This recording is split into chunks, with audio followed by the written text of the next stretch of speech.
Ek groet in die wonderlike naam van ons Koning Jesus Christus, ons Verlosser, ons Saligmaker, op hierdie Woensdag, die 20ste Mei 2026. Ek is Jacques Pieters, hierdie is Brood vir die Siel, 0720202615.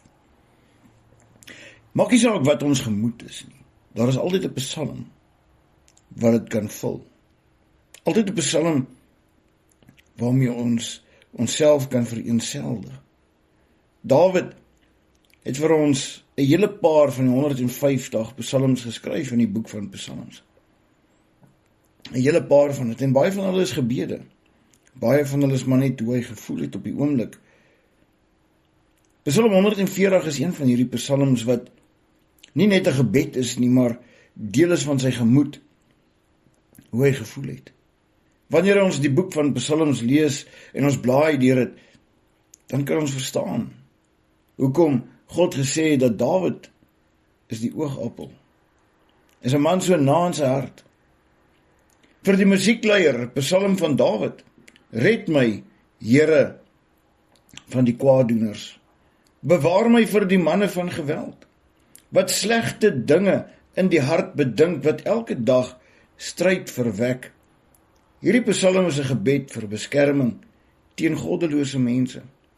Ja, die dag wanneer ek en jy besluit het om tot bekering te kom, om ons Vader te volg, om Jesus Christus te aanvaar as ons Verlosser en Saligmaker, dis die dag wanneer ons vyande maak.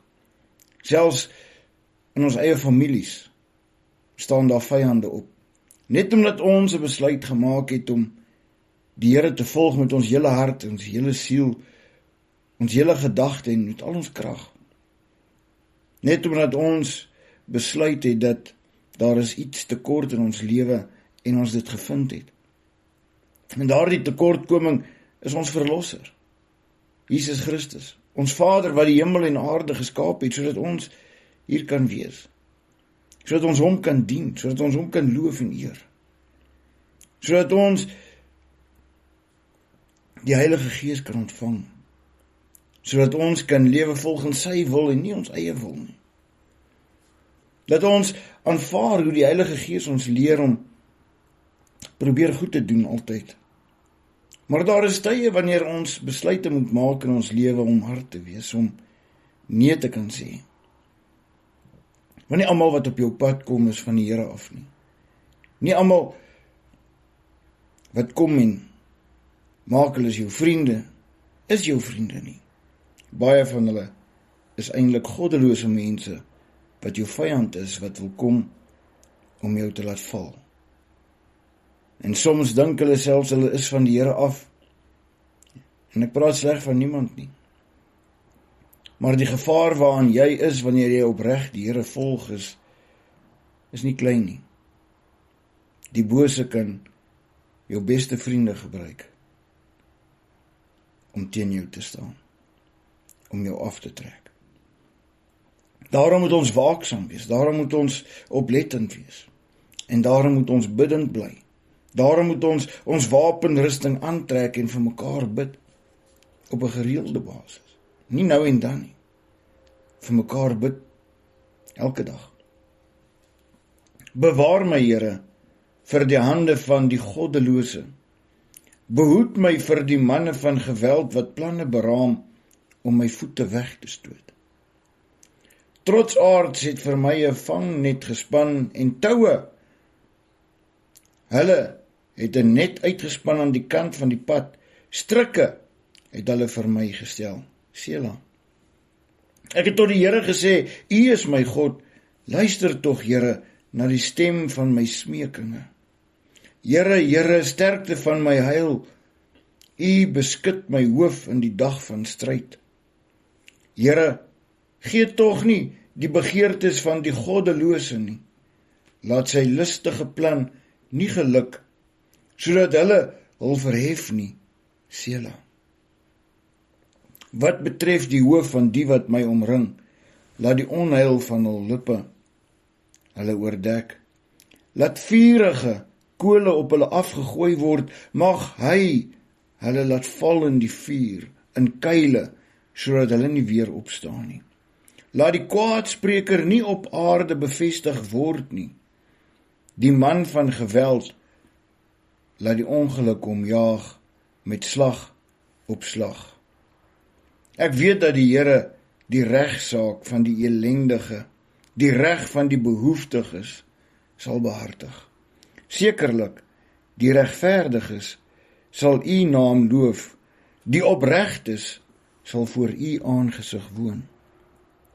Ons het nie nodig om te vrees nie, maar dit beteken nie dat hierdie uitdagings op ons pad sal kom nie. En die rede hoekom ons nie hoef te vrees nie, is nie omdat hulle ons nie sal aanval nie. Dit is juis dat hulle ons sal probeer aanval, dat hulle ons sal probeer om ons af te trek. Maar ons hoef nie te vrees nie, want ons weet ons het God aan ons kant, en wanneer ons uitroep vir hulp, is hy daar. So moenie vrees nie, moenie twyfel nie, moenie dink dat hulle die oorhand nie. Soms lyk dit so, maar hulle het nie, want jy is gebore in oorwinning die dag toe jy aanvaar dat Christus Jesus jou verlosser is. Maar jy moet jou deel ook doen. Jy kan nie net sit en wag dat alles in jou skoot val nie. Jy moet jou deel doen. Jy moet bid. Jy moet die Here loof, jy moet hom prys. Jy moet doen wat reg is in die oë van die Here. Jy moet jou woord lees en leer van die Here. Soveel as moontlik. Moenie toelaat dat die wêreld jou mislei nie. Moenie toelaat dat die wêreld jou aftrek nie. Moenie toelaat dat die goddeloses kom om jou seer te maak nie. Staan sterk, wees waaksaam, wees gereed. Kom ons bid saam. Hemelse Vader, ons dankie vir 'n nuwe dag. Dankie dat U ons tot dusver toe bewaar het, Here. Vader, vanmôre bid ons absoluut vir krag, vir genade, om teen die goddeloses te staan, om waaksaam te wees en verseker te weet dat U het ons geroep, nie net om te wag nie, nie net om op U te verwag wanneer ons in die moeilikheid is nie, maar om ook waaksaam te wees en teen die stryd te kan opstaan en te weet dat U is met ons, U stok en U staf. Bewaar ons.